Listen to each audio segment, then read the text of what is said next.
Hello बच्चों, कैसे हैं आप लोग। चैप्टर चल रहा है अपना कौन सा वाला, मैग्नेटिक इफेक्ट ऑफ करंट। और उसमें चल रहा था हमारा टॉपिक कौन सा कि एक वायर है और उसमें करंट फ्लो हो रही है और वायर की लेंथ जो है वो फाइनाइट है और वायर की लेंथ अगर इनफाइनाइट हो जाती है तो मैग्नेटिक फील्ड कितना होता है, तो वो होता है B = μ0I upon of 2πr। ठीक है, लेंथ के बारे में अगर कुछ भी नहीं बता रखा हो तो उस वायर को हम लोग मानते हैं कौन सा वाला वायर, इनफाइनाइट लेंथ का वायर। अगर लेंथ के बारे में कुछ भी नहीं दे रखा हो तो हम ये माना जाएगा। ठीक है, हम ये मानते हैं उस कंडीशन में। अब देखते हैं हम लोग कि एक कंडीशन है, मतलब थोड़ा सा ध्यान देकर सुने और समझें इस बात को कि सपोज ये मेरे पास एक वायर है जिसकी लेंथ के बारे में कुछ भी नहीं बता रहा हूँ। इसका मतलब आप अपने आप मान लेंगे कि इस वायर की जो लेंथ है वो इनफाइनाइट है और इसमें करंट I एम्पीयर की फ्लो हो रही है और यहाँ से डिस्टेंस r पर मैग्नेटिक फील्ड की डायरेक्शन क्या होगी। अगर मैं ये मान लेता हूँ कि ये वायर जो है वो इस प्लेन ऑफ द बोर्ड पर है, मतलब आपके प्लेन ऑफ द पेपर में है। ठीक है, अगर प्लेन ऑफ द पेपर में अगर कोई वायर बनाया गया है, मतलब ऐसे है, तो अब आप यहाँ देखें कि इस पॉइंट P पर जो आपका मैग्नेटिक फील्ड होगा वो आपसे यहाँ से दूर जा रहा होगा, मतलब यहाँ जो मैग्नेटिक फील्ड होगा वो डाउनवर्ड होगा और डाउनवर्ड जो मैग्नेटिक फील्ड होता है उसको हम लोग नेगेटिव बोलते हैं। और ऐसा का ऐसा पॉइंट ठीक इतनी ही डिस्टेंस पर यहाँ पर भी मान लें जो कि दूसरी तरफ है। इस जगह पर अगर आप लोग बात करेंगे तो उसकी डायरेक्शन ये वाली है और ये वाली डायरेक्शन का मतलब यहाँ जो आपका मैग्नेटिक फील्ड है उसकी जो डायरेक्शन होगी वो अपवर्ड होगी और अपवर्ड डायरेक्शन का मतलब आप लोग समझ सकते हो। ठीक है, और डाउनवर्ड का मतलब आप समझते हो कि ये मैं नेगेटिव से बोलूँगा और यहाँ मैं पॉजिटिव से बोलूँगा। अब अगर हम लोग B को देखते हैं, B कितना होगा, तो B होगा आपका μ0I upon of 2π of r, यानी B is inversely proportional to r।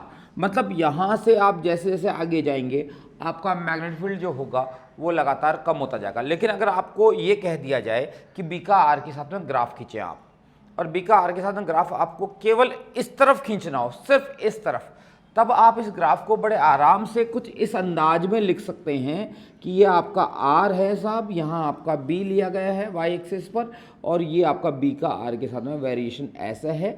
ठीक है, और एक रेक्टेंगुलर हाइपरबोला आपको मिलता है इस कंडीशन में और ये आप कह सकते हैं। बट अगर मैंने कह दिया कि आपको इस लाइन पर भी और इस लाइन पे, सपोज ये आपका ओरिजिन है और आपको पॉजिटिव एक्स डायरेक्शन में भी चलना है और नेगेटिव एक्स डायरेक्शन में लगना है, तो अब आप क्या करेंगे साहब।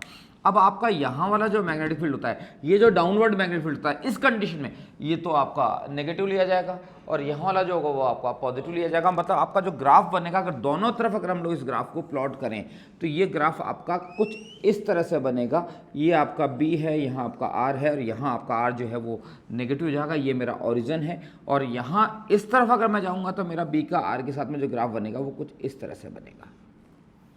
तो ये चीज़ आप बिल्कुल क्लियर रखें, अपने दिमाग में रखें। ये बात हमें आगे काफ़ी मदद करेगी जो हमने अभी अभी समझी है। अगर प्लेन ऑफ द पेपर में अगर आपका वायर है और उसमें करंट फ्लो हो रही है, तब B का R के साथ में ग्राफ अगर पूछा जाए तो आप इस तरफ वाला ग्राफ जो ड्रॉ करेंगे वो ड्रॉ आपका ग्राफ इस तरह से होगा और ये आपको नेगेटिव लेना पड़ेगा क्योंकि यहाँ वाला मैग्नेटिक फील्ड आपसे दूर जा रहा है। ठीक है, लेकिन अगर प्लेन ऑफ द पेपर में नहीं हो और आपका वायर ऐसे हो, अब ये करंट फ्लो हो रही है, अब यहाँ से ये इस तरह से यहाँ अगर दोगे तो आपने अगर इस डायरेक्शन को अगर आपने पॉजिटिव बोल दिया है तो ये वाली डायरेक्शन अपने आप क्या हो जाएगी, नेगेटिव हो जाएगी। मतलब आपको एक डायरेक्शन, चलो सपोज करो मैं यहाँ हूँ और यहाँ से मैं दूर जा रहा हूँ तो यहाँ मैग्नेटिक फील्ड डायरेक्शन ये रही, ये रही, ये रही, ये रही। अब इस लाइन पर अगर आपने मैग्नेटिक फील्ड डायरेक्शन ये है, ठीक है, और इस डायरेक्शन का अगर आपने पॉजिटिव बोल दिया, सपोज करो कि ये अपना साउथ है, ये अपना नॉर्थ है, ये अपना वेस्ट है, ये अपना ईस्ट है, और मैंने कह दिया साहब इसके इस तरफ मैग्नेटिक फील्ड डायरेक्शन कौन सी है, तो आप कहोगे साहब ईस्ट है।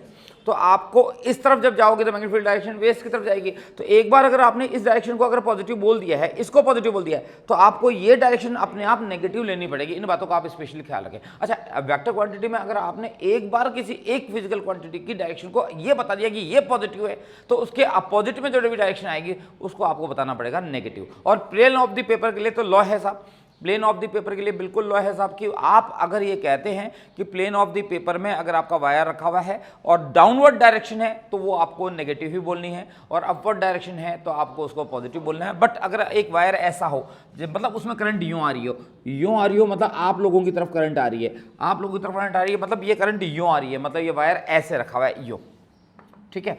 अब यहाँ जो मैग्नेटिक फील्ड होगा वो कैसे होगा, कोसेंट्रिक सर्कल्स की फॉर्म में होगा, ऐसे सर्कुलर फॉर्म में होगा। ये आपका मैग्नेटिक फील्ड इस तरह से चलेगा।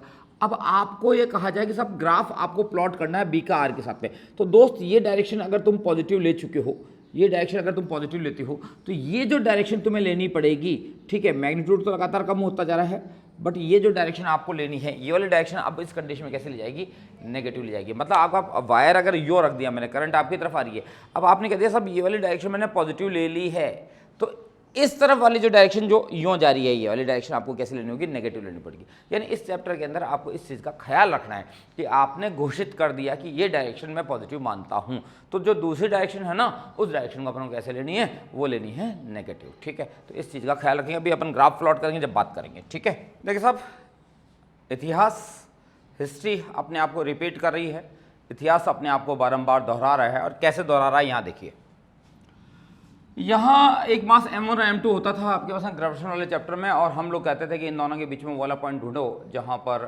Intensity of gravitation field zero होती है, और आप लोग कहते थे कि वो पॉइंट जो होगा वो सपोज यहाँ से x डिस्टेंस पे होगा, और ये डिस्टेंस अपने आप हो जाएगी कितनी, आपकी r - x। और आप इसके लिए सॉल्व करते थे कि भाई जितना फोर्स यहाँ लग रहा है इसकी वजह से उतना ही फोर्स उसकी वजह से लगेगा, और यहाँ अगर इंटेंसिटी की बात करते थे तो जितना इसकी वजह से इंटेंसिटी होगी उतनी वजह से इसकी वजह से इंटेंसिटी होगी। इंटेंसिटी मालूम करने के लिए आप लोग क्या करते थे, यहाँ 1 kg की बॉडी रख देते थे, तो जितने फोर्स से ये इसको अटैक करेगा उतने फोर्स से ये भी अटैक करना चाहिए, ऐसा कुछ आप लोग करते थे। और यहाँ आपने कहा सब यहाँ इसकी वजह से कितना ग्रेविटेशन फील्ड है, तो उसकी वैल्यू हो गई आपकी g of m1 upon of x square, और इसकी वजह से कितना हो गया, तो वो आप लोग बोलते थे g m2 upon of r minus of x का होल स्क्वायर। जब हम लोग इस x को ढूंढा करते थे, इसको सॉल्व करा करते थे, तो हमारे पास में इस x की वैल्यू आ जाती थी आपकी r upon of under root में m2 upon of m1 plus 1। ये इस तरह से हम लोग काम किया करते थे। इसी तरह से इलेक्ट्रोस्टैट्स के अंदर ये चार्ज आपका Q1 है, ये Q2 है, दोनों के बीच की डिस्टेंस R है, और आपसे एक क्वेश्चन पूछा जाता था कि इन दोनों के बीच में वो पॉइंट कहाँ है जहाँ पर कि intensity of electric field zero है। तो आप लोग कहते थे सब सपोज करो यहाँ से डिस्टेंस x पर है, ये डिस्टेंस x और ये डिस्टेंस हो जाती थी आपके पास r माइनस ऑफ x।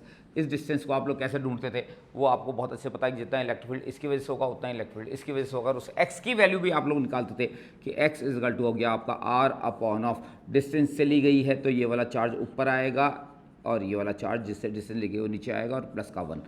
इस तरह से आप लोग काम करते थे। यानी यहाँ आप न्यूट्रल पॉइंट ढूंढते थे, ऐसा पॉइंट जहाँ पर इनसे सबके आसपास इस पॉइंट को छोड़कर बाकी सब पॉइंट पर इन दोनों चार्जेस की वजह से कुछ ना कुछ इलेक्ट्रिक फील्ड होगा, बट इस पॉइंट पर इलेक्ट्रिक फील्ड नहीं होगा। ठीक इसी तरह से इन दोनों के बीच में, इन दोनों मासेस की वजह से सब जगह पर ग्रेविटेशन फील्ड होगा, बट इस पॉइंट पर ग्रेविटेशन फील्ड नहीं होगा। ठीक ऐसी ही कोई बात क्या यहाँ पर भी बन सकती है। तो सपोज ये दो वायर हैं जिनमें करंट सेम डायरेक्शन में फ्लो हो रही है इस तरह से, और ये करंट इस तरह से फ्लो हो रही है। मान लो इसमें करंट आपकी I1 है और इसमें करंट आपकी I2 है, और अगर आपसे मैं पूछ लेता हूँ कि आप मुझे यहाँ पॉइंट P पर जो आपका मैग्नेटिक फील्ड होने वाला है वो मैग्नेटिक फील्ड कितना हो सकता है थोड़ा बताओ। तो मैंने कहा भाई देखो इस पॉइंट पर जो मैग्नेटिक फील्ड होगा उसके अंदर यहाँ पर जो आपकी डिस्टेंस हमने दे दी कि साहब ये डिस्टेंस आपकी R है, ठीक है, और ये डिस्टेंस मैंने बोल दिया कि साहब यहाँ से x डिस्टेंस पे बताओ, या ठीक मिडवे में भी पूछ सकता था पर मैं डिस्टेंस x बोल देता हूँ, ठीक है, और ये डिस्टेंस मैं बोल देता हूँ यहाँ से अगर ये x हो चुकी है तो ये r माइनस x हो गई है। अब मैं आपसे पूछता हूँ पॉइंट P पर जो होगा इस कंडीशन में मैग्नेटिक फील्ड कितना होगा, ठीक है, फिर मैं वो वाला पॉइंट भी ढूंढूंगा इसी तरह से कि जहाँ पर मैग्नेटिक फील्ड जीरो होगा। तो फिलहाल हम लोग एक काम करते हैं, इस पॉइंट पर पहले मैग्नेटिक फील्ड पूछता हूँ। तो भाई देखो इसकी वजह से, क्योंकि यहाँ डायरेक्शन का भी रोल होगा, तो यहाँ इसकी वजह से जो मैग्नेटिक फील्ड है वो डाउनवर्ड है, और इस वाले वायर की वजह से इसी पॉइंट पर अगर आप देखोगे तो ये यहाँ इसकी वजह से अपवर्ड है। तो आप यहाँ अगर देखते हो तो दोनों की वजह से जो मैग्नेटिक फील्ड है उसकी डायरेक्शन एक दूसरे के अपोजिट है।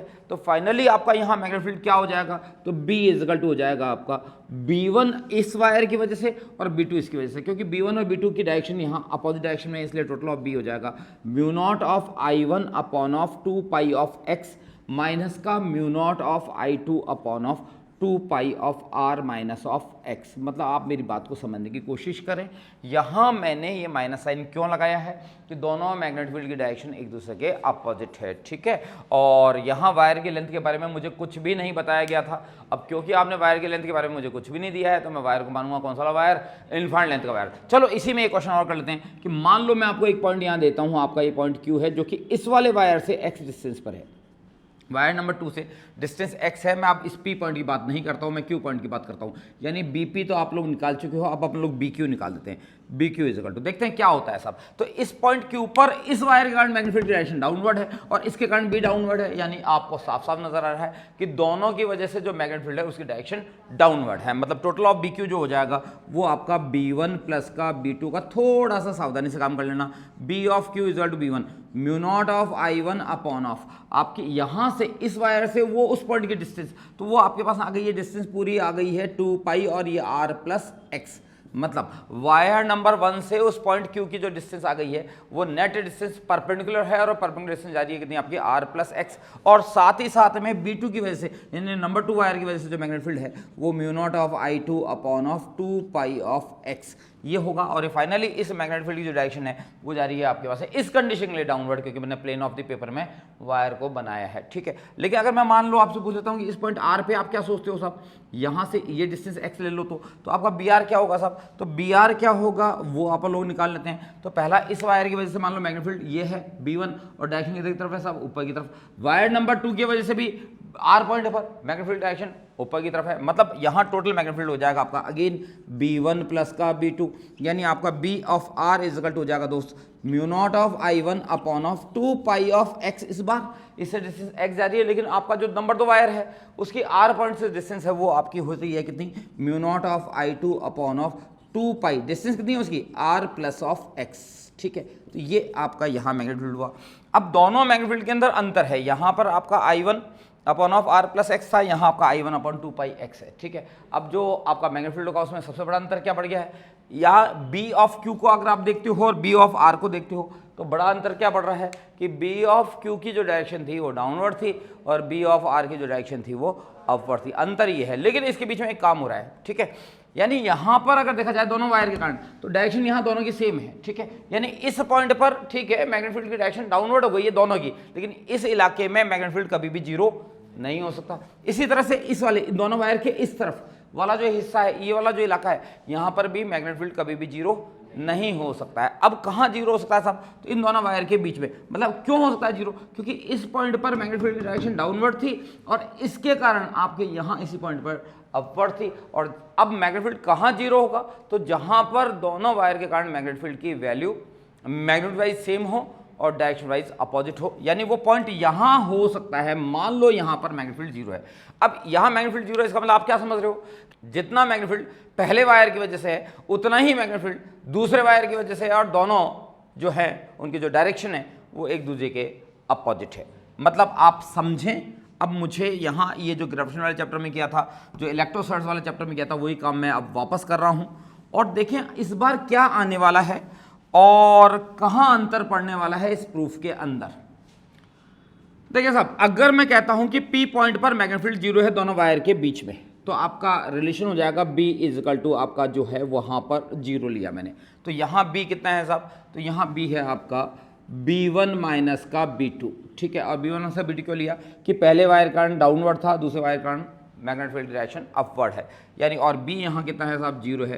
तो ये अगर डिस्टेंस अगर हम लोग x बोलते हैं तो mu not of I1 upon of 2 pi of x, मैं यही जानना चाहता हूँ ये x है कितनी, यानी पहले वायर से कितनी डिस्टेंस पर मैग्नेटिक फील्ड जीरो होगा, ठीक है। और minus of mu not of I2 upon of 2 pi of, इससे डिस्टेंस हो गई उस पॉइंट की r माइनस एक्स, यानी mu not of I1 upon of 2 pi of x is equal to mu not of I2 upon of 2 pi of r minus of x, ठीक है।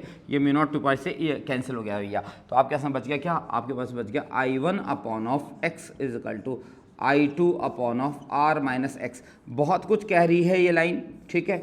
दोनों wire में जो करंट फ्लो हो रही है वो और जो पॉइंट आपने लिया गया है उसकी डिस्टेंस का जो रेशियो होना चाहिए वो रेशियो इक्वल होना चाहिए, यानी पहले वायर में करंट और पहले वायर से डिस्टेंस का रेशियो दूसरे वायर में करंट और उससे डिस्टेंस का रेशियो के इक्वल होना चाहिए। बट मुझे x ढूंढना है, मुझे स्पेशली पूछा कि किस पॉइंट पर जीरो होगा, तो मैं x के लिए जाऊंगा। तो x के लिए जाऊंगा तो अपन लोग पहले जैसे इलेक्ट्रोस्टैटिक्स में कर चुके हैं, ग्रेविटेशन कर चुके हैं, वही कहानी x के लिए सॉल्व करने वाली। r minus x upon of x is equal to हो गया अपना I2 अपॉन ऑफ I1। आप देखें आपने डिस्टेंस किससे ली है, पहले वाले वायर से, ठीक है। और तो पहले वाले वायर में जो करंट फ्लो हो रही है वो नीचे आएगी, ठीक है, ये लॉ बना चुके थे अपन लोग। तो यहाँ हो गया R upon of x minus का x अपॉन ऑफ x, ये हो गया आपका 1 इजिकल टू यहाँ हो गया आपका I2 अपॉन ऑफ I1, यानी आपका हो गया R upon of x is equal to I2 upon of I1 plus 1, यानी R इजिकल टू हो गया दोस्त x, और ये गया आपका I2 upon of I1 plus का 1, ठीक है। यानी हमारे पास में बात हो गई x is equal to R upon of, ये जा रहा है आपका I2, ये गया आपका I1 और ये प्लस 1। देखें साहब, तो बात यहाँ ये आई कि यहाँ आपका under root M2 upon M1 आया था, यहाँ अंडर रूट में Q2 अपॉन ऑफ Q1 आया था, जबकि यहाँ पर I2 अपॉन I1 आ रहा है। यहाँ अंडर रूट में क्यों नहीं आ रहा है? तो आना ही नहीं था, क्योंकि वहाँ पर आपका इलेक्ट्रोस्टैटिक्स के अंदर अपने दिखा था इलेक्ट्रिक फील्ड, और वो था KQ upon of R square, और जो आपको ग्रेविटेशनल फील्ड दिखा था वो दिखा था आपने GM upon of R square, और यहाँ पर जो जा रहा है वो जा रहा है कितना आपका B is equal to mu not I upon of 2 pi R not R square. उसकी वजह से आपकी जो डिस्टेंस जा रही है वो अंडर रूट में नहीं गई है। बाकी कहानी वो क्यों हुई है, वहाँ हम लोग क्या करते थे, जिस मास से लेते थे कि भाई इस मास से इतनी डिस्टेंस पर ग्रेविटेशनल फील्ड जीरो होगा, तो मास नीचे आता था, मैं आपको बताता था, और वहां बताता था इलेक्ट्रोस्टैटिक्स में कि जिस चार्ज से आपने डिस्टेंस लिया वो चार्ज हमेशा आपको नीचे मिलेगा। ठीक यहां पर आपने कहा था, आपने क्या कहा था कि नल पॉइंट जो मिलेगा जहां मैग्नेटिक फील्ड जीरो होगा वो वायर नंबर 1 से x डिस्टेंस पे होगा था। Wire number x, wire number में जो आपके पास में फर्स्ट में जो करंट थी उसको आपको नीचे जाना था। अगर मैं ये कह देता हूं कि नहीं साहब वायर नंबर 2 से, ठीक है, x डिस्टेंस पर मैग्नेटिक फील्ड जीरो होगा था, अब आपका रिजल्ट क्या हो जाएगा, तो आपका रिजल्ट मान लो मैं इससे x डिस्टेंस कहता हूं, ये तो ये वाली डिस्टेंस अपने आप r माइनस एक्स हो जाएगी। अब इसको मैं डायरेक्ट लिख सकता हूं कि वो डिस्टेंस इस वाले वायर से कितनी होगी, तो x इक्वल टू आपका net distance r upon of. अब आपने डिस्टेंस कौन से वायर से ली है, आपने डिस्टेंस लिए है कौन से वायर से दोस्त, आपने डिस्टेंस लिया सेकंड वायर से, तो आपका यहां पर आएगा फर्स्ट वायर में करंट अपॉन सेकंड वायर में करंट प्लस का 1। ये आपको बिल्कुल क्लियर कट समझ में आनी चाहिए, यानी जिस वायर से डिस्टेंस ली जाएगी उस वायर में फ्लो होने वाली करंट की वैल्यू नीचे आनी है। ठीक है, बाकी तो सिंपल है। अंडर रूट क्यों नहीं आया है उसका कॉन्सेप्ट पता लग गया होगा, क्योंकि ग्रेविटेशनल फोर्स आपका जो होता है वो Gm1 M2 upon of R square होता है। ठीक है, इसी की वजह से ग्रेविटेशनल फील्ड जो बन जाता है वो Gm upon of R square बन जाता है। इलेक्ट्रोस्टैटिक फोर्स होता है K Q1 Q2 upon of R square, इसकी वजह से आपका जो इलेक्ट्रिक फील्ड होता है वो जाता है KQ upon of R square. But यहाँ तो जो मैग्नेटिक फोर्स आ रहा है, जो आपका इस जगह जो करंट जा रही है और जो मैग्नेटिक फील्ड जा रहा है उसमें रिलेशन जा रहा है B is to mu not I upon of 2 pi R। ठीक है, B is inversely proportional to R, जबकि वहां आपने देखा था कि E is inversely proportional to R square. बस उसी की वजह से ये चीज चेंज हो रही है, बाकी कुछ नहीं, बाकी तरीका आपका बिल्कुल सेम था। जब दोनों वायर में करंट अपोजिट डायरेक्शन में फ्लो हो रही हो तब कहाँ मैग्नेटिक फील्ड जीरो होगा और डिफरेंट पॉइंट पर मैग्नेटिक फील्ड कितना होगा। आओ इसको देखने की कोशिश करते हैं। और देखिए साहब, ये दो वायर दिए हैं मैंने आपको, एक वायर ये दिया और इसमें मैंने करंट फ्लो कर दी I1, और एक वायर मैंने आपको ये दिया और इसमें मैंने करंट फ्लो कर दी आपकी I2। ये ले साहब, और दोनों के बीच की डिस्टेंस हमने दे दी आपको R। ठीक है, अब मैं आपसे क्या पूछ रहा हूं, मैं ये पूछता हूं कि साहब आपको इन दोनों के बीच में एक पॉइंट है यहां P, डिस्टेंस आप x मान लें। अब मैं पूछता हूं साहब इस पॉइंट पर मैग्नेटिक फील्ड कितना होगा, तो देखते हैं कितना होगा। इसकी वजह से नीचे की तरफ है, ये डिस्टेंस r माइनस एक्स हो चुकी है, और इसकी वजह से इस पॉइंट P पर मैग्नेटिक फील्ड की डायरेक्शन देखते हैं, ये यानी वायर नंबर 1 और वायर नंबर 2 दोनों की वजह से P पॉइंट पर मैग्नेटिक फील्ड की डायरेक्शन सेम है। तो देखते हैं यहां मैग्नेटिक फील्ड आखिर होगा कितना। तो भाई जब डायरेक्शन दोनों की सेम है तो टोटल B1 प्लस का B2, दोनों की डायरेक्शन सेम होने की वजह से, तो टोटल B कितना हुआ, B हुआ म्यू नॉट ऑफ I1। इस वाले वायर से आपने डिस्टेंस बोली है x, यानी 2 पाई ऑफ x, यहां से प्लस का आपका mu not of I2 upon of 2 pi of R minus of x। ये लो साहब, ये आपका आया कहां पर, P पॉइंट पर। अब मैं आपसे P पॉइंट के बजाय मैं अगर आपसे कहता हूं कि यहां से x डिस्टेंस पर एक पॉइंट Q है और आप मुझे इस पॉइंट Q के लिए मैग्नेटिक फील्ड बताओ साहब यहां कितना होगा, तो यहां सबसे पहले आप डायरेक्शन को देख लें, यानी इस वाले वायर की वजह से मैग्नेटिक फील्ड डाउनवर्ड, और नंबर 2 वायर के लिए अपवर्ड। यानी एक बात क्लियर हो रही है कि Q पॉइंट पर जो भी मैग्नेटिक फील्ड होगा वो मैग्नेटिक फील्ड दोनों वायर की वजह से होगा, और Q पॉइंट के लिए दोनों वायर का मैग्नेटिक फील्ड की डायरेक्शन अपोजिट है। तो पहले तो मैं इसकी वजह से लिखता हूं, इससे total net distance perpendicular distance इससे हो चुकी है R प्लस एक्स, तो total of B on Q is equal to mu not of I1 upon of 2 pi of R plus x, यानी पहले वायर के कारण क्यू पॉइंट पर मैग्नेटिक फील्ड ये हुआ, और आपका जो दूसरे वायर के कारण जो क्यू पॉइंट पर मैग्नेटिक फील्ड देखोगे उसकी डायरेक्शन इसके अपोजिट थी, इसके कारण डाउनवर्ड है, इसके कारण अपवर्ड है, तो आपका माइनस का mu not of I2 upon of 2 pi of x. ठीक है, इस वाले वायर से हमने एक्स डिस्टेंस लिए। ठीक इसी तरह से मैं एक पॉइंट लेता हूं यहां पर, जो कि फर्स्ट वायर से डिस्टेंस एक्स रखता है, और अब आपसे पूछता हूं कि यहां मैग्नेटिक फील्ड कितना होगा। तो पहले अपन डायरेक्शन को देख लेते हैं।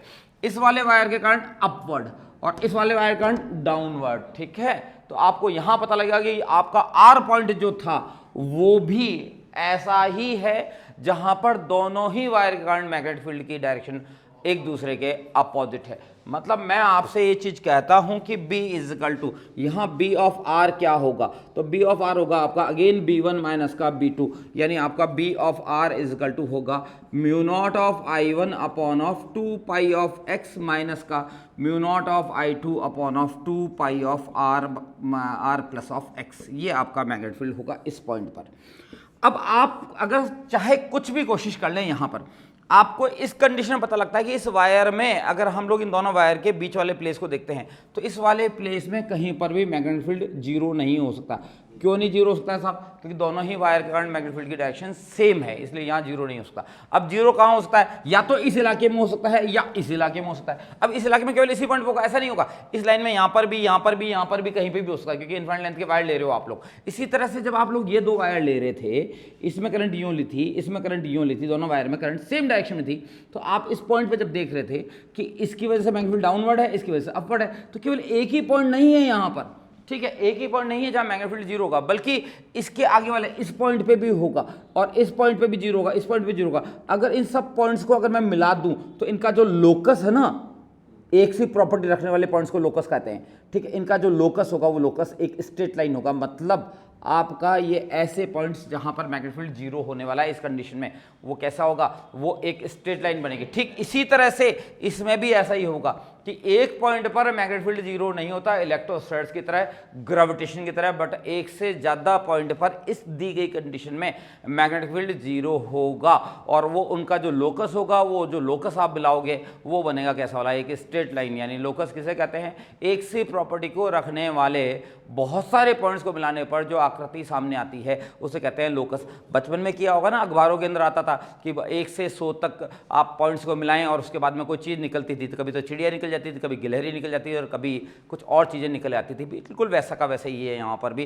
कि अगर हम ढूंढने बैठें इसके अंदर और एक से ज़्यादा पॉइंट्स को अगर हम लोग मिलाते हैं तो आपको जो चीज़ मिलती है वो कहलाती है आपकी लोकस। और आप समझदार हो भाई मेरे, केवल मैग्नेटिक फील्ड यहीं जीरो होगा क्या? यहाँ जीरो नहीं होगा क्या? अगर मैंने यहाँ कह दिया तो यहाँ पर इसकी वजह से ये, यहाँ पे इसकी वजह से ये रहा, इससे डिस्टेंस x है, उससे डिस्टेंस r माइनस एक्स हो गई, तो ऐसा तो यहाँ पर भी होगा। ठीक है, लेकिन अब ये चीज़ हमें बिल्कुल क्लियर हो गई कि आपका अगर दो वायर में करंट अगर सेम डायरेक्शन में फ्लो हो रही है तो मैग्नेटिक फील्ड की वैल्यू जो जीरो होगी वो दोनों वायर के बीच में कहीं ना कहीं होगी। लेकिन अगर दोनों वायर में करंट का डायरेक्शन अपोजिट है तो बीच में तो कम से कम मैग्नेटिक फील्ड जीरो नहीं होगा।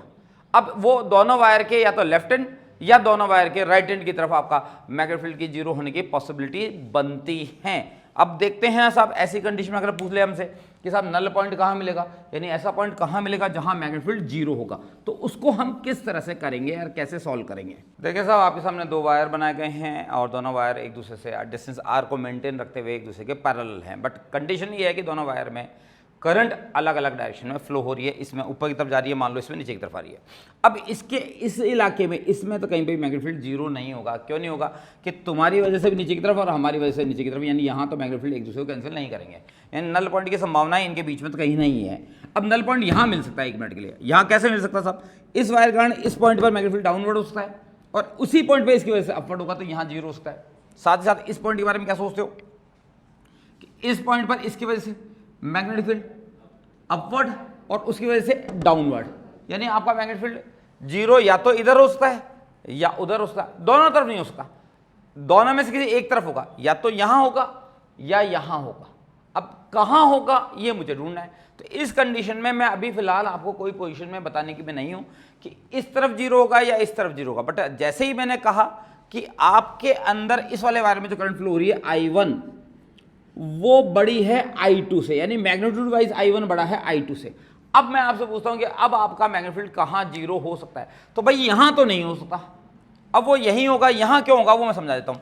सपोज इन दोनों के बीच की डिस्टेंस आपके पास में r गिवन है और यहां से आपको डिस्टेंस मैंने x दे दी कि यहां एक पॉइंट ऐसा है जहां पर कि मैग्नेटिक फील्ड मुझे जीरो मिला, मतलब इस पॉइंट पर मुझे कोई मैग्नेटिक फील्ड नहीं मिलता है, यानी यहां मुझे एक न्यूट्रल पॉइंट मिलता है। अगर मैं मैग्नेटिक कंपास निडल को अगर मैं यहां रख देता हूं तो वो किसी भी डायरेक्शन में डिफ्लेक्शन शो नहीं करती है, वो यहां इस तरह से है, ठीक है। अब यहां अगर मैग्नेटिक फील्ड जीरो है, इसका मतलब साफ साफ हो गया कि जितना मैग्नेटिक फील्ड वायर नंबर 1 की वजह से है, ठीक उतना ही मैग्नेटिक फील्ड जो है वायर नंबर 2 की वजह से। अब वो पॉइंट यहां क्यों नहीं हुआ, मैंने I1 बड़ा दे दिया कंडीशन आपको I2 से कि यानी I1 बड़ी है I2 से। अब इस पॉइंट पे मैग्नेटिक फील्ड जो है वो आपका जीरो है, इसका मतलब ये B इजकल टू मैं जीरो लिखूंगा सबसे पहले तो।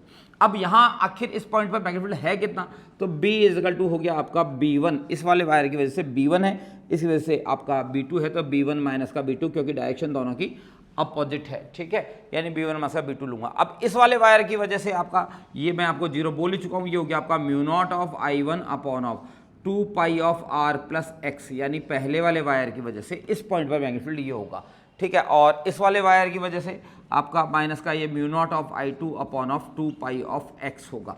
अब अगर हम लोग इसको लिखें तो ये हो जाएगा mu 1 of I1 upon of 2 pi of R plus of x is equal to हो गया आपका mu not of I2 upon of 2 pi of x, यानी आपका यहाँ से ये चीज़ें कैंसिल हो गई, मतलब आपके पास में सामने बचा है I1 upon of R plus x is equal to आपका I2 अपॉन ऑफ एक्स।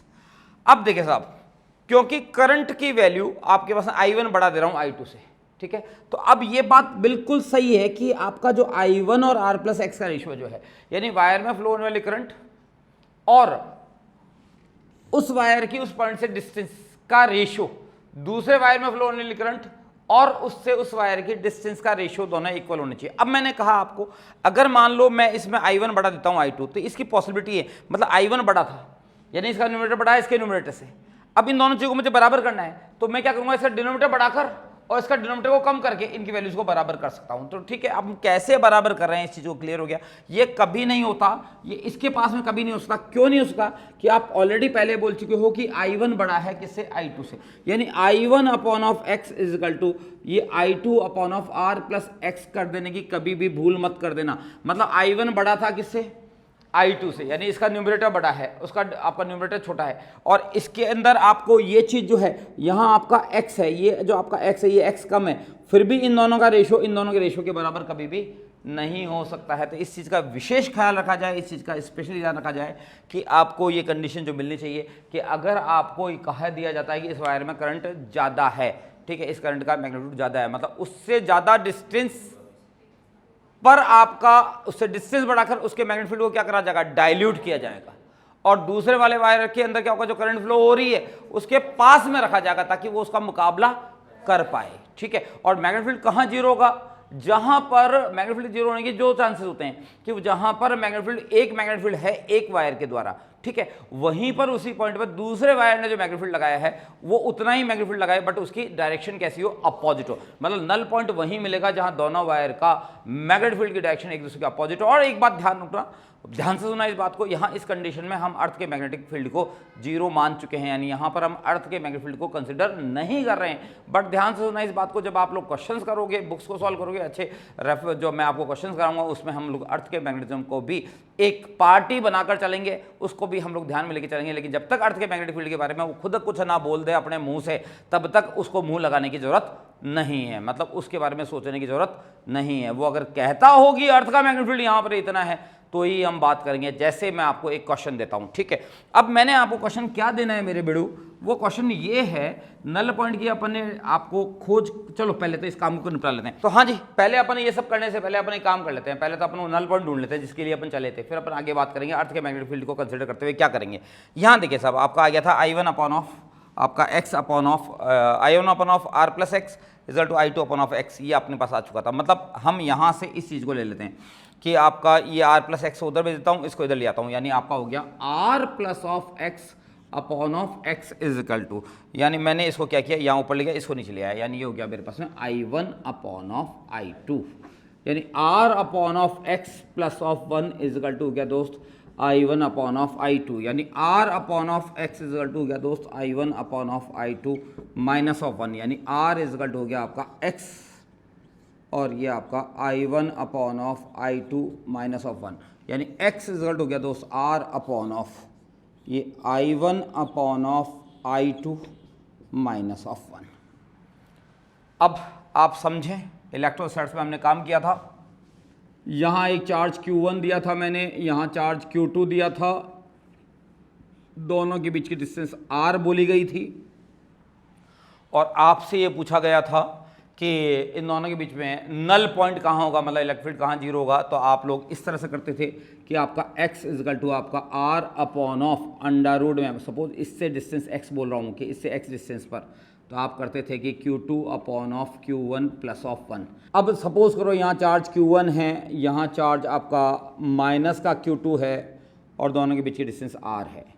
अब अगर आपसे पूछता हूँ कि इनके बीच में इलेक्ट्रिक फील्ड कहाँ क्या होगा, तो सपोज इस पॉइंट P पे पूछता हूँ, तो P पॉइंट पे इलेक्ट्रिक फील्ड कभी भी जीरो नहीं होगा। क्यों नहीं होगा? ये उसको रिपेल करेगा, यहाँ यूनिट पॉजिटिव चार्ज ला के रखेंगे, ये उसको रिपेल करेगा, वो उसको अट्रैक्ट कर लेगा, इसका मतलब इनके बीच में तो कभी जीरो नहीं होगा। अब कहाँ जीरो हो सकता है? एक तो इधर जीरो हो सकता है इलेक्ट्रिक फील्ड, एक इधर जीरो हो सकता है, बट मैंने कंडीशन दी थी कि Q1 का मैग्नीट्यूड जो था वो Q2 से बड़ा है। ठीक है, अब आप क्या बोलेंगे साहब, अब इलेक्ट्रिक फील्ड कहाँ जीरो होगा? वो इधर की तरफ जीरो होगा। तो अब यहाँ इलेक्ट्रिक फील्ड जीरो होगा, सपोज करो ये डिस्टेंस x है, इस डिस्टेंस x से जब आप वैल्यू निकालते थे, मैं उस पर नहीं जा रहा हूँ, उसकी x की वैल्यू कैसे निकालते थे आप लोग? x इजकल टू आप लोग करते थे R upon of under root में, आपने डिस्टेंस किससे ली थी? Q2 से, ये नीचे आएगा, यानी Q1 upon of Q2 under root में आ चुका है और ये आपका माइनस ऑफ 1। आप कुछ इस तरह से काम को करते थे। अब आप यहाँ देखें, यहाँ आपका वो R, ये I1 ये I2 माइनस ऑफ 1, और आप ये देखें कि I1 की वैल्यू बड़ी है I2 से, तो I1 upon of I2 minus of 1 under root में नहीं जा रहा है। अंडर रूट में क्यों नहीं जा रहा है, इसका मैं आपको पहले ही बता चुका हूँ कि अंडर रूट में क्यों नहीं जाएगा, यानी चीज़ें बिल्कुल सिमिलर हैं। हिस्ट्री ने फिर से अपने आप को फिर से रिपीट किया है, फिर से रिवाइज किया है, यानी बात बिल्कुल क्लियर है। ये चीज़ और ये बिल्कुल कॉमन बातें होती है, जिससे डिस्टेंस लेते हैं वो वाली चीज़, या उसमें बहने वाली करंट, या उसका चार्ज, या उसका मास, उसका हमेशा वो नीचे आएगा, बिल्कुल ऐसा का ऐसा। यानी इलेक्ट्रोस्टैटिक्स को आप अगर बहुत ढंग से पढ़ते हैं तो आपको आगे आने वाले चैप्टर्स में बहुत ज़्यादा मदद मिलती है। वो कैसे मिलती है, क्यों लंबा करते हैं, उसको कारण आपको क्लियर हो गया होगा कि यहाँ इस क्वेश्चन को देख लें। और इस क्वेश्चन में अगर आप लोग कहते हैं कि यहाँ से डिस्टेंस x है, तो डिस्टेंस x कैसे निकलेगी, तो आपने कौन सा वायर से डिस्टेंस ली थी? नंबर 2 से। नंबर 2 में करंट कितनी थी? I2, और देखिए I2 कहाँ आ रही है? नीचे। यानी मैंने आपको पहले भी कहा था कि जिससे भी करंट लेते हैं, जिससे भी डिस्टेंस लेते हैं, वो कहाँ आएगा? वो नीचे आएगा। ठीक है, जिस पॉइंट पर मैग्नेटिक फील्ड जीरो होगा, क्या वो एक ही पॉइंट होगा? ये ना, ये अकेला नहीं है, बल्कि यहाँ पर भी एक पॉइंट होगा, यहाँ पर भी होगा, और यहाँ पर भी होगा, और यहाँ पर भी होगा। अगर इन सब पॉइंट्स को मिलाया जाए तो इनका जो लोकस होगा वो अगेन एक स्ट्रेट लाइन होगा। मतलब मैग्नेटिक फील्ड जो जीरो होगा वो कहाँ होगा और उन पॉइंट का लोकस कैसा होगा, तो ये होगा। यानी अब मैं बात करता हूँ फाइनली, ये आपकी करंट यूँ जा रही है, और दो वायर जिनमें करंट जो है वो एक में यूँ जा रही है और एक में यूँ जा रही है। ठीक है, और इसमें करंट I1 मानी जाएगी, इसमें I2 मानी जाएगी। ठीक है, और I1 बड़ी देखिए I2 से, और यहाँ दोनों में करंट, इसमें I1 है, इसमें I2 है। ठीक है, अब कहाँ मैग्नेटिक फील्ड जीरो होगा, तो इस कंडीशन में दोनों वायर के बीच में जीरो होगा, और इस कंडीशन में दोनों ही वायर के इधर भी और इधर भी डायरेक्शन में अपोजिट होगा। बट जीरो कहाँ होगा, तो जीरो होगा छोटे वाले वायर में। छोटे वाले वायर से मतलब होता है अपने पास में जिसमें करंट कम अमाउंट की फ्लो हो रही है, उसके पास में आपका मैग्नेटिक फील्ड जीरो मिलेगा। और फाइनली दोनों का रिजल्ट अगर एक साथ लिखा जाए तो x इजकल टू आप बहुत आराम से लिख सकते हो, और वो लिख सकते हो आपका R upon of I1 upon of I2 plus minus 1। ठीक है, अब ये प्लस माइनस 1 में से प्लस आएगा माइनस आएगा, तो देख लें साहब, मैं आपको सॉल्व करने का तरीका बताता हूँ। दोनों वायर में अगर करंट सेम डायरेक्शन में जा रही है तो साइन आएगा प्लस, और एक वायर में करंट और दूसरे वायर में करंट जो फ्लो हो रही है उनकी डायरेक्शन अगर अपोजिट है तो साइन आएगा कौन सा? माइनस। तो आप इस क्वेश्चन से कैसे बाहर आएंगे, किस तरह से बाहर निकल सकते हैं, वो चीज़ आपको क्लियर होनी चाहिए कि भाई हमें इस क्वेश्चन को इस तरह से करना होता है। आइए देखिए, इसी तरह का एक और क्वेश्चन मैं आपको बताता हूँ, एक और एग्जाम्पल हम लोग डिस्कस करते हैं जहाँ भी हमें नल पॉइंट मिलता है, और नल पॉइंट का जो लोकस है वो लोकस हमें मिलता है एक स्ट्रेट लाइन। और देखिएगा क्वेश्चन क्या है साहब, दो वायर हैं जो कि एक दूसरे के बिल्कुल परपेंडिकुलर रखे गए हैं। ठीक है, और उनमें करंट फ्लो हो रही है I1 और I2 एम्पियर की, यानी एक वायर में करंट फ्लो हो रही है I1 एम्पियर की, दूसरे में फ्लो हो रही है I2 एम्पियर के। दोनों वायर रखे गए हैं एक दूसरे के बिल्कुल परपेंडिकुलर और ऐसे रखे गए हैं। वायर की लेंथ के बारे में कुछ भी नहीं बोल रहा हूं, इसका मतलब साफ है कि वायर जो होगा वो इनफाइनाइट लेंथ का लिया जाएगा या लिया गया है। दूसरा वायर ऐसे रखा हुआ है जो कि एक दूसरे को इंटरसेक्ट करते हैं कुछ इस तरह से, और ये मतलब ये उठा के बना दिया गया है, ठीक है। और यहाँ से ये यानी इनके करंट का कोई कनेक्शन एक दूसरे से ना बन पाए, अदरवाइज इस वायर की करंट उस वाले वायर की करंट से इफेक्टेड हो जाएगी, ठीक है। अब मैंने कहा साहब इस वाले वायर में करंट फ्लो हो रही है I2 एम्पेयर की, उस वाले में हो रही है I1 एम्पेयर की। अब मैं आपसे पूछता हूँ कि भाई मेरे मुझे बताओ तो कि यहाँ उन पॉइंट का आप मुझे लोकस बताएं, ठीक है। ये दोनों जो हैं वो ओरिजिन पे मिलते हैं, ये मान लो, ठीक है। और मैं आपसे पूछता हूँ कि उन पॉइंट का लोकस बताएं जहाँ मैग्नेटिक फील्ड जीरो होगा। अब मैग्नेटिक फील्ड जीरो होने की कहानी तुम्हें पता है, मैग्नेटिक फील्ड केवल वहीं जीरो होता है जहाँ पर कि इक्वल भी हो और डायरेक्शन कैसी हो, उनकी अपोजिट हो, यानी डायरेक्शन अपोजिट भी होनी चाहिए और मैग्नीट्यूड दोनों वायर्स की वजह से जो मैग्नेटिक फील्ड होने वाला है उनका वो मैग्नीट्यूड बिल्कुल बराबर भी होना चाहिए, ठीक है। तो देखते हैं साहब इस कोऑर्डिनेट में कि यहाँ आपका इस जगह पर का मैग्नेटिक फील्ड जीरो हो सकता है क्या। तो इस वाले वायर की वजह से मैग्नेटिक फील्ड जिसमें I1 एम्पीयर करंट फ्लो हो रही है डाउनवर्ड है, ठीक है। और इसी जगह पर इस वाले वायर की वजह से मैग्नेटिक फील्ड डाउनवर्ड है, मतलब कम से कम इस इलाके में मैग्नेटिक फील्ड कभी भी जीरो नहीं हो सकता, क्योंकि दोनों ही वायर जो मैग्नेटिक फील्ड ठोक रहे हैं इस पॉइंट पर उनकी डायरेक्शन बिल्कुल सेम है, मतलब यहाँ मैग्नेटिक फील्ड जीरो नहीं हो सकता, इस कोऑर्डिनेट में तो नहीं हो सकता दोस्त।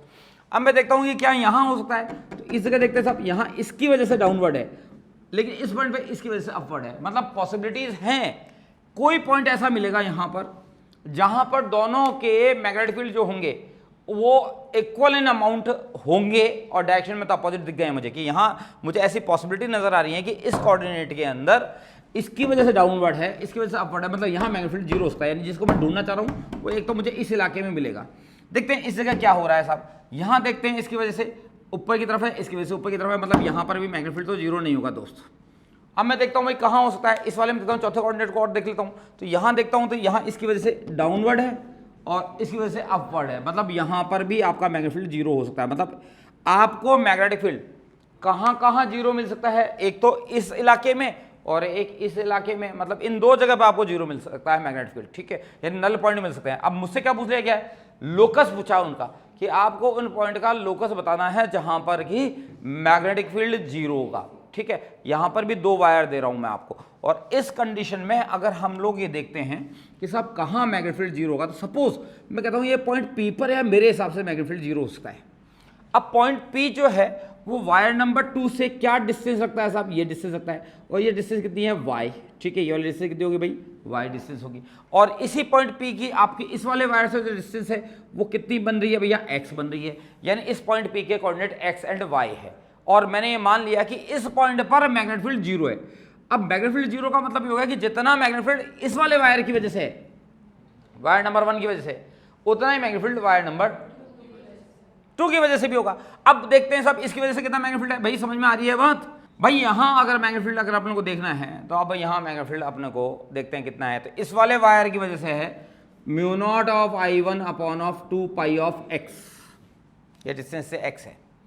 अब यहाँ नल पॉइंट है, इसका मतलब जितना मैग्नेटिक फील्ड इसकी वजह से डाउनवर्ड हुआ है उतना ही मैग्नेटिक फील्ड इस वाले वायर में जो करंट फ्लो रही है उसकी वजह से अपवर्ड होना चाहिए। इसका मतलब अपन कह सकते हैं दोनों को बराबर, और ये हो गया 2 पाई ऑफ y। चल भैया चल चल चल, यानी I1 upon of x is equal to हो गया आपका I2 upon of y।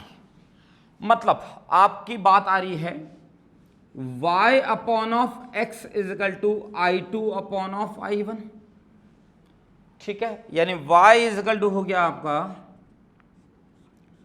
I2 upon of I1 into x।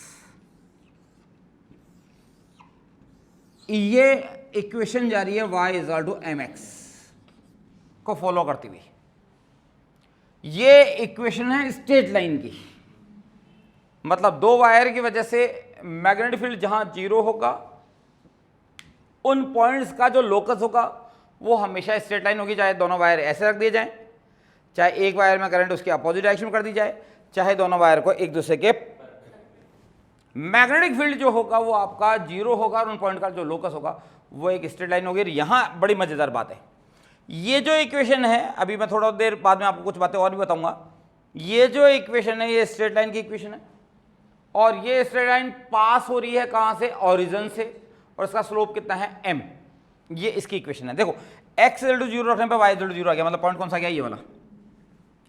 x की हर एक वैल्यू y की केवल एक वैल्यू दे रही है, जब x नेगेटिव हो रहा है तो y भी नेगेटिव हो जाएगा। अगर मैं इसमें पॉइंट रखता जाऊं, डिफरेंट पॉइंट रखता जाऊं, x इक्वल टू 1 तो y equal to m, x equal to तो y equal to 2m, x equal to 3 y equal to 3m, ठीक है। इसी तरह से अगर मैं इनके पॉइंट रखते जाऊंगा तो ये जो m बनेगा, ये m क्या बनेगा, इसका स्लोप बनेगा। अब यहां अगर देखें हम लोग तो ये इक्वेशन बनी साहब हमारे पास में I2 upon I1 into x, ये बन गया आपके पास में एक ऐसी इक्वेशन जो कि किसको रिप्रेजेंट करती है, स्ट्रेट लाइन को, और ये कहां से पास हो रही है, ओरिजिन से। इसका मतलब मैंने क्या कहा कि इस क्वेश्चन का आंसर क्या होगा, ओरिजिन से पास होने वाली स्ट्रेट लाइन बनेगी और एक ऐसी स्ट्रेट लाइन बनेगी जिसकी इक्वेशन है y equal to I2 upon of I1 into x, और उस स्ट्रेट लाइन का जो स्लोप है वो स्लोप जा रहा है कितना, I2 upon of I1। Comparison करो आप तो आपको चीज क्लियर हो जाएगी कि साहब ये इसका स्लोप जा रहा है, ठीक है। अब हम लोग एक दो बातें और डिस्कस कर लेते हैं।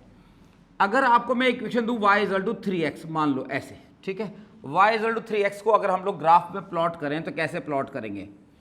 अगर मैं x इक्वल टू 1 कहता हूं, ये 1 ये 2 और ये 3, तो आपका y की वैल्यू आएगी y इक्वल टू 3, मतलब ये वाला पॉइंट आ गया, ठीक है। और x इक्वल टू अगर मैं 2 रखता हूं तो y इक्वल टू 6, ये वाला पॉइंट आ गया। मतलब आपको पहली बार पॉइंट मिलता है यहाँ पर, दूसरी बार पॉइंट मिलता है आपको इस जगह पर, ठीक है, ऐसे, ठीक है। अगर मैं इस पॉइंट को इस पॉइंट को इस पॉइंट को अगर मिलाता हूँ तो ये मेरे पास एक स्ट्रेट लाइन, और x इक्वल टू 0 रखता हूँ तो ये भी 0, बात को समझने की कोशिश करें। और x इक्वल टू अगर मैं -1 रखता हूँ, x इक्वल टू -1 तो -1 यहाँ जाऊँगा तो y इक्वल टू -3, मतलब पॉइंट आपका यहाँ आएगा। x इक्वल टू -2 रखता हूँ तो ये इस तरह से, यानी ये इक्वेशन बनी कहाँ से, ये इक्वेशन है एक स्ट्रेट लाइन की जो कि कहाँ से पास हो रही है, ओरिजिन से।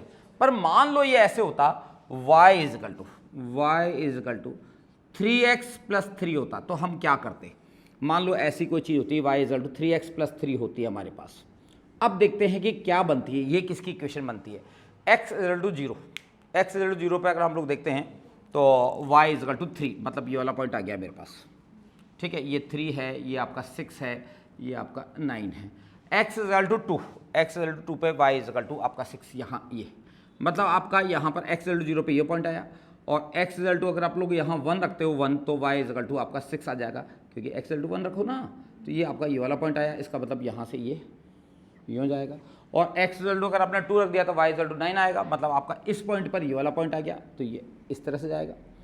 अब अगर हम इसमें x इक्वल टू अगर मैं -1 रख देता हूँ तो x इक्वल टू -1 रखा तो ये -1 रखते ही ये यहाँ पर 0 हो गया, और x इक्वल टू अगर मैं -2 रख देता हूँ तो y इक्वल टू आपका x इक्वल टू -2 तो y इक्वल टू हो जाएगा आपका माइनस का कितना हो जाएगा भाई, -3, मतलब ये वाला पॉइंट आएगा, ये वाला यहाँ वाला, ये आपका -3 है।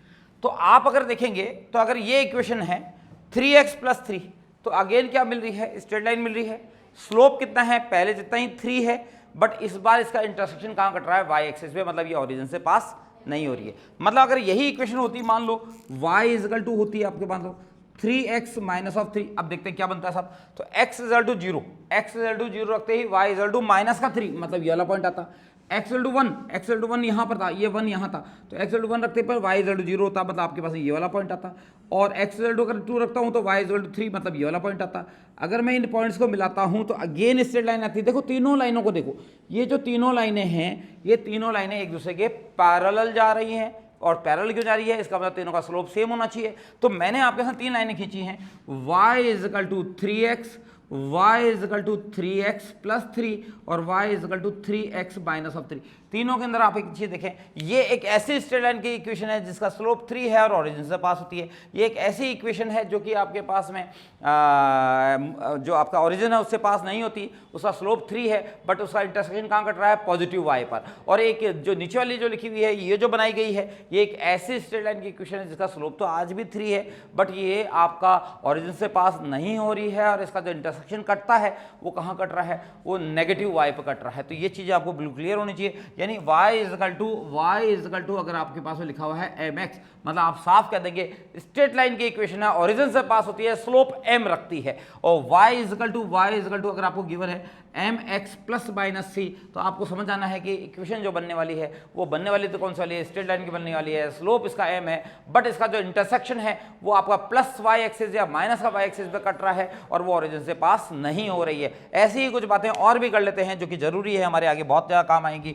और समझें इस बात को, अगर कभी भी आपको ऐसी कोई इक्वेशन मिल जाती है, कोई इस तरह की इक्वेशन मिल जाती है, तो आप इसमें बड़े आराम से दावा कर सकते हैं कि साहब ये जो इक्वेशन है स्ट्रेट लाइन की इक्वेशन है, क्योंकि किसी तरह का कोई कांस्टेंट और नहीं आ रहा है, तो ये ओरिजिन से पास होती हुई स्ट्रेट लाइन है with the slope of I2 upon of I1। Compare करें इसका mx से, y is equal to mx से, y is equal to mx, m की जगह लिखा हुआ आपके पास है I2 upon of I1। Clear होगी बात आप लोगों को। इसी तरह से एक इक्वेशन लिखी जाती है आपको इस तरह से कि एक्स स्क्वायर प्लस का Y square is equal to A square.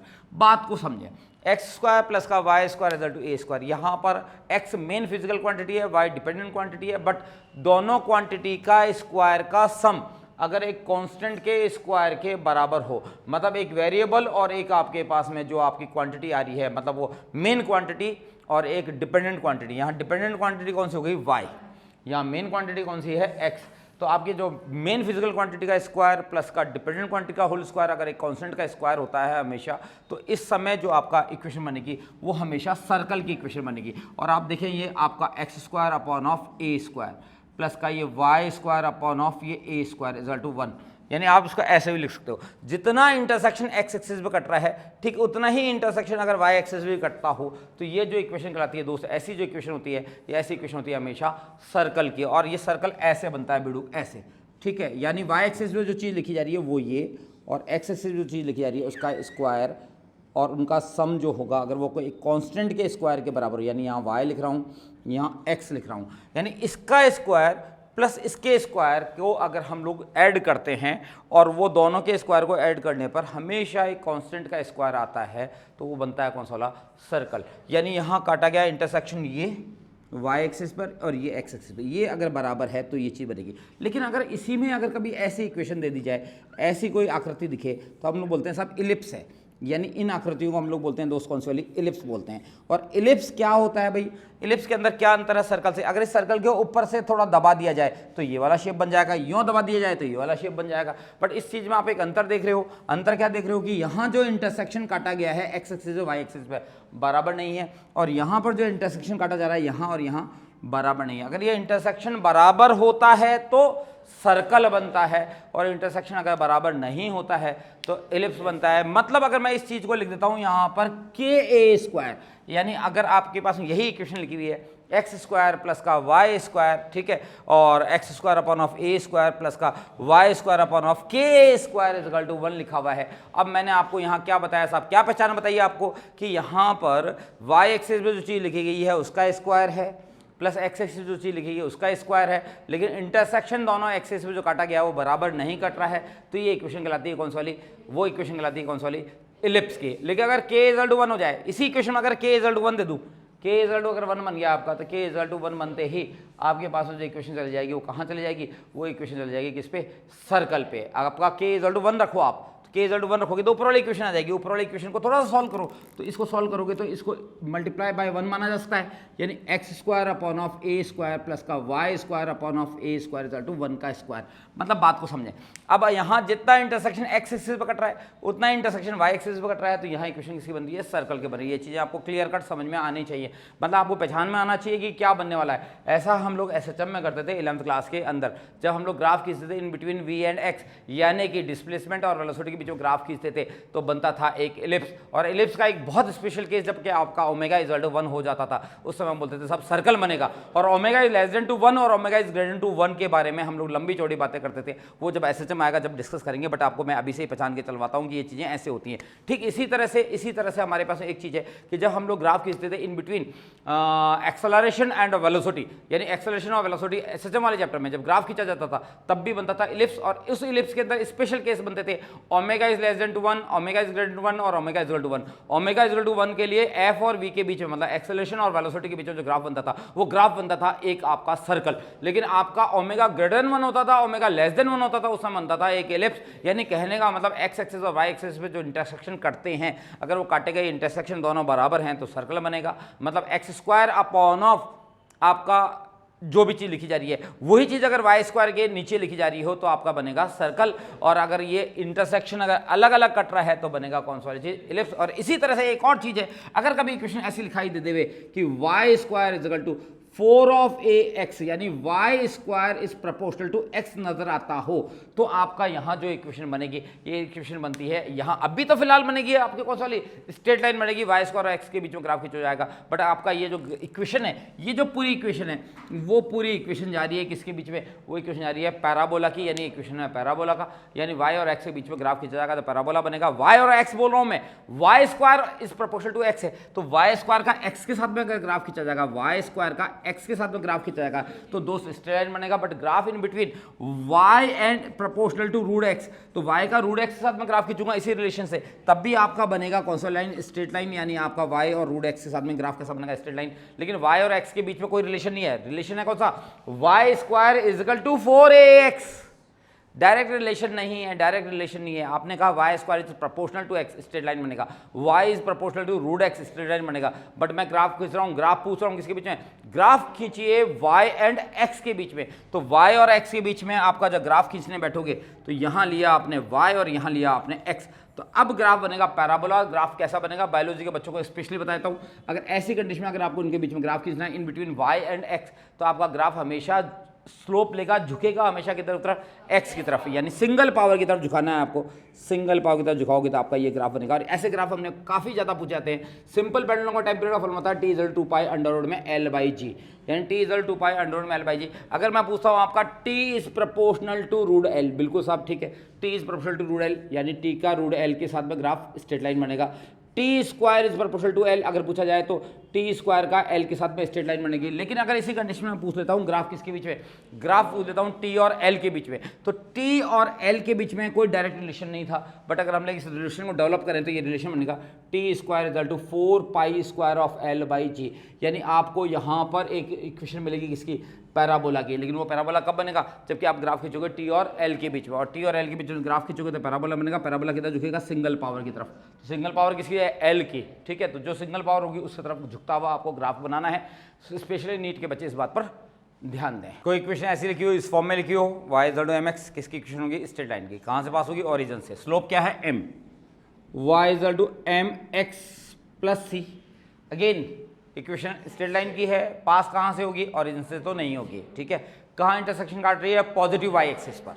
Equation है y is equal to mx minus of C, straight line की इक्वेशन है, स्लोप उसका m है, नेगेटिव वाई एक्सिस पर इंटरसेक्शन काटती है, ठीक है।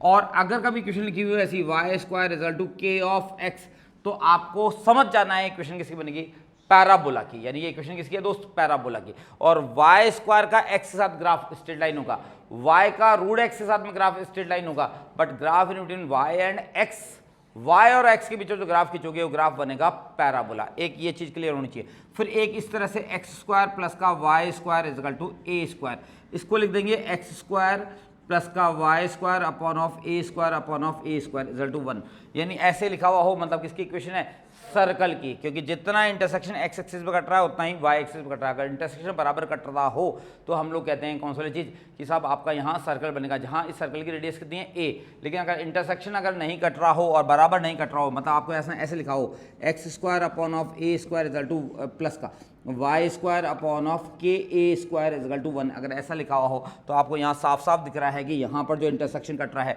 वो इंटरसेक्शन बराबर नहीं कट रहा है, मतलब सर्कल का एक बहुत स्पेशल केस बनता है इलिप्स।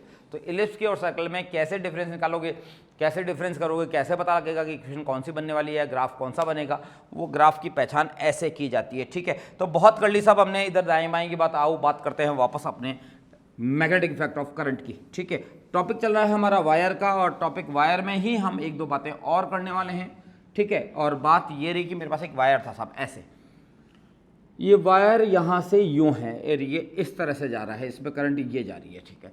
इसी तरह से एक और वायर है, एक और वायर है, और यहाँ से इसके अंदर जो करंट जा रही है वो यूँ जा रही है, यूँ, यहाँ से यूँ आई है करंट ये, और यहाँ यूँ आके फिर यूँ चली गई है, यूँ। और आपसे पूछा गया कि इस पॉइंट P पर मैग्नेटिक फील्ड कितना होगा, इसमें करंट आई है और करंट इसमें भी आई है, उसकी डायरेक्शन ये है, ठीक है। उससे पहले मैं आपको एक बात बता देता हूँ, आप लोगों ने B जो निकाला था किसी वायर की वजह से ये यहाँ पर, और ये स्मॉल एलिमेंट लिया था, और यहाँ जो आपने बायो सावर्ट लॉ निकाला था वो ये निकाला था del of B equal to mu naught upon of 4 pi I d L sine of theta over R square, ये आप लोगों ने निकाला था। ठीक है, अब मैं यहाँ पर अगर ये जो एंगल थीटा था वो थीटा ये एंगल लिया जाता है। अगर मैं ये कह देता हूँ कि एक पॉइंट यहाँ है साहब, इस जगह पर है, और ये आपका स्मॉल एलिमेंट है, यहाँ करंट ये आ रही है, और यहाँ आपका जो मिड पॉइंट था इस स्मॉल एलिमेंट का, इसको ये ज्वाइन करने वाला लाइन ये रही, ये डिस्टेंस हमारी आर गिवन है। ठीक है, अब अगर आप ये देखोगे तो यहाँ जो डीएल आपका ये रहा और आर ये रहा, डीएल और आर के बीच में एंगल बन रहा है कितना, theta is equal to 0 degree. तो आप अगर इसमें वैल्यू रखोगे तो यहाँ इस पॉइंट पे मैग्नेटिक फील्ड कितना होगा, तो mu naught upon 4 pi I D L sine of 0, sine of 0 की वैल्यू आपके यहाँ 0 हो जाएगी, इसका मतलब यहाँ मैग्नेटिक फील्ड 0 होगा। लेकिन अगर मैं कहता हूँ नहीं यार, आप तो मुझे इस पॉइंट पर मैग्नेटिक फील्ड निकाल के दो, तो अगर आप इस पॉइंट पर अगर आपसे मैं मैग्नेटिक फील्ड चाहता हूँ तो इस पॉइंट आप मैग्नेटिक फील्ड कैसे बताओगे साहब, ये आपका डीएल की डायरेक्शन ये हो गई ऊपर की तरफ, क्योंकि आई की डायरेक्शन ही किसी डायरेक्शन होती है, डीएल की, और आपको आर कैप जब निकालना होगा आर की डायरेक्शन में जो जाओगे तो ये आर तो यूँ जा रहा है, डीएल यूँ जा रहा है, और आपका इसका जो वेक्टर फॉर्म लिखते थे वो डेल भी यूँ लिखते थे आप लोग कुछ, mu naught upon of 4 pi ये आपका आई, और ये आपका लिखते थे DL cross R cap upon of R square, या लिख सकते थे vector R upon of R cube. इस तरह से आप लोग इसको लिखते थे, बट यहाँ डीएल की डायरेक्शन ये रही और आर की डायरेक्शन ये रही, यानी इन दोनों के बीच में इस पॉइंट पर डायरेक्शन हो गई कितनी, आप कैसे एक दूसरे के अपोजिट, डीएल और आर की डायरेक्शन एक दूसरे के अपोजिट हो गई, मतलब इनके बीच में एंगल हो गया 180 का, मतलब 180 का एंगल हो गया था। अगर मैं यहाँ वैल्यू रखूंगा mu naught upon 4 pi I D L sine of 180 upon of R square, तो यहाँ पर भी मैग्नेटिक फील्ड 0 होगा। मतलब मोटी बात ये आ गई, तेरे काम की बात ये आ गई कि आपको मैग्नेटिक फील्ड यहाँ पे भी 0 मिल रहा है और यहाँ पे भी 0 मिल रहा है। इससे मैंने एक नई चीज़ निकाल दी कि अगर एक वायर यहाँ रखा हुआ है तो इस वायर में अगर करंट यूं फ्लो हो रही है तो इस पॉइंट पर, यानी इसकी वायर की एक्सिस पर, यहां और यहां दोनों ही जगह पर आपको मैग्नेटिक फील्ड 0 मिलेगा। मतलब ये जो वायर है जिसमें करंट यूं फ्लो हो रही है, इसकी एक्सिस पर मैग्नेटिक फील्ड हमेशा 0 होगा। मतलब यहां पर भी मैग्नेटिक फील्ड 0 होगा और यहां पर भी मैग्नेटिक फील्ड 0 होगा। आओ जी इस क्वेश्चन को करने की कोशिश करते हैं। देखो यहां ये करंट यूं आ रही है, ये बिल्कुल इसके एक्सिस पर है, यानी इस वाले हिस्से के कारण यहां मैग्नेटिक फील्ड 0 है। इसी तरह से इस वाले पार्ट के कारण भी मैग्नेटिक फील्ड 0 है। अब कोई पूछे क्यों 0 है साहब, तो मैंने पहले भी बता दिया, दिया तले अंधेरा, मतलब दिया तले किसी भी दिए को अगर आप जलाओगे तो उसके नीचे हमेशा आपको अंधेरा मिलेगा। मतलब दिया सोर्स है किसका, लाइट का, है ना, लेकिन उसके नीचे आपको हमेशा अंधेरा मिलेगा। ठीक इसी तरह से कोई चार्ज कहीं रखा हुआ हो, चार्ज जहां रखा हुआ होता है ठीक उस पॉइंट पे इलेक्ट्रिक फील्ड कोई पूछ ले तो वो इलेक्ट्रिक फील्ड कितना होता है, 0 होता है। मतलब चार्ज तले इलेक्ट्रिक फील्ड 0। ठीक उसी तरह से ये जो वायर होता है इसमें जो करंट फ्लो हो रही है उसकी एक्सिस पर मैग्नेटिक फील्ड हमेशा 0 मिलेगा। इसके आसपास आपको मैग्नेटिक फील्ड मिल सकता है, बट इस वायर के अंदर जो इसकी एक्सिस है उसके यहाँ और यहाँ मैग्नेटिक फील्ड हमेशा 0 होगा। मतलब ये दोनों हिस्से तो खत्म हो गया, बचा इसका और इसका।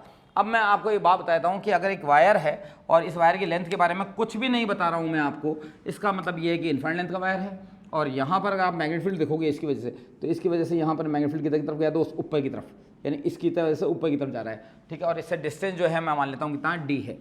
ठीक है, अब एक वायर के वन ऑफ द एंड पे पहुंच गए, तो इनफाइनाइट लेंथ के वायर के वन ऑफ द एंड पर मैग्नेटिक फील्ड कितना होता था, mu naught I upon of 4 pi D.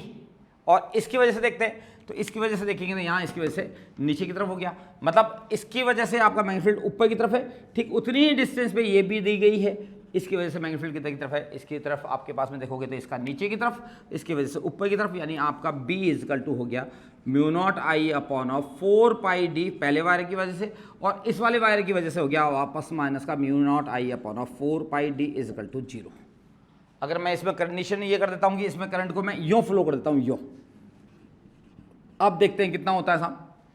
दोनों wire plane of the paper में रखे हुए हैं, इसकी वजह से 0, इसकी वजह से 0। अब बच गया ये और ये हिस्सा, ये और ये हिस्से में इनफाइनाइट लेंथ के वायर के वन ऑफ द एंड पे है, ये करंट यूँ आ रही है, तो यहाँ इसकी वजह से हो गया mu naught I upon 4 pi D, और ये है आपका ऊपर की तरफ। इसी तरह से इस वाले वायर में अगर देखोगे तो आप करंट इसमें यूँ जा रही है और करंट यूँ जा रही है, इस वाले पॉइंट पे मैग्नेटिक फील्ड ये ऊपर की तरफ इस पे आ रहा है, यानी आपका हो जाएगा ये प्लस, यानी आपका फाइनल रिजल्ट आ जाएगा mu naught I upon of 2 pi D, यानी इजकल टू आपका बी। ये बेहद काम की बातें हैं, छोटी छोटी बातें हैं जो कि ख्याल रखनी चाहिए, ध्यान रखनी चाहिए। मैग्नेटिज्म वाला चैप्टर में डायरेक्शन का बहुत इंपॉर्टेंट है, यानी इसके बाद में जो भी चैप्टर आ रहे हैं आपके पास EMI आने वाला है, उसके अंदर भी डायरेक्शन का बहुत बड़ा रोल है, और मैग्नेटिक इफेक्ट ऑफ करंट तो खेल ही सारा डायरेक्शन का है। तो ये चीज़ आपको क्लियर कट समझ में आनी चाहिए। और देखें साहब ऐसे ही कुछ और क्वेश्चंस बनते हैं। हाँ तो साहब ये थे अपने पास वायर के कुछ क्वेश्चंस, है ना, और वायर पर कुछ खास बातें और होंगी, है ना, वो करते हैं अपन अगले लेक्चर में। तब तक आप इसको पढ़िए, है ना। लेकिन आप ये समझ जाएंगे इलेक्ट्रोस्टैट्स में जो भी बातें थी, जैसे मैंने कहा एक चार्ज Q1 और Q2 दोनों थे और दोनों सेम नेचर थे, उनके बीच में इलेक्ट्रिक फील्ड कहाँ जीरो होगा, वो उससे रिलेटेड क्वेश्चन क्या हो गया। यहाँ दो वायर हैं, उनमें जो करंट है वो सेम डायरेक्शन में फ्लो हो रही है, उसकी वजह से मैग्नेटिक फील्ड उनके बीच में कहाँ जीरो होगा, और दोनों वायर में अगर करंट अपोजिट डायरेक्शन में हो तो मैग्नेटिक फील्ड कहाँ जीरो होगा। ये सारी बातें मिलती हैं किससे, बिल्कुल इलेक्ट्रोस्टैट्स से। इसलिए इलेक्ट्रोस्टैट्स आपकी ज़िंदगी में बहुत इंपॉर्टेंट चैप्टर रखता है, बहुत इंपॉर्टेंस रखता है, ठीक है। उसको ढंग से पढ़ने पर बाकी सारे चैप्टर काफ़ी तेज़ी से होने लग जाते हैं। सारे कॉन्सेप्ट, सारे बेसिक्स बातें जो हैं वो हमारे उस चैप्टर में आ जाती हैं, जिनको हम लोग बहुत आराम से सीख कर बाकी आगे के सारे चैप्टर्स को ईजी कर लेते हैं। और 12th क्लास की जो फिजिक्स होती है उसके अंदर बैकबोन होती है इलेक्ट्रोस्टैट्स वाली चैप्टर, ठीक है। तो देखिएगा साहब, उसको आप एक बार फिर से ढंग से करें, और आगे के जो चैप्टर्स हैं उसमें और भी बहुत सारी बातें उसी चैप्टर से मिलती जुलती आएंगी, वो करेंगे अपने अगले लेक्चर्स में, ठीक है। Thank you.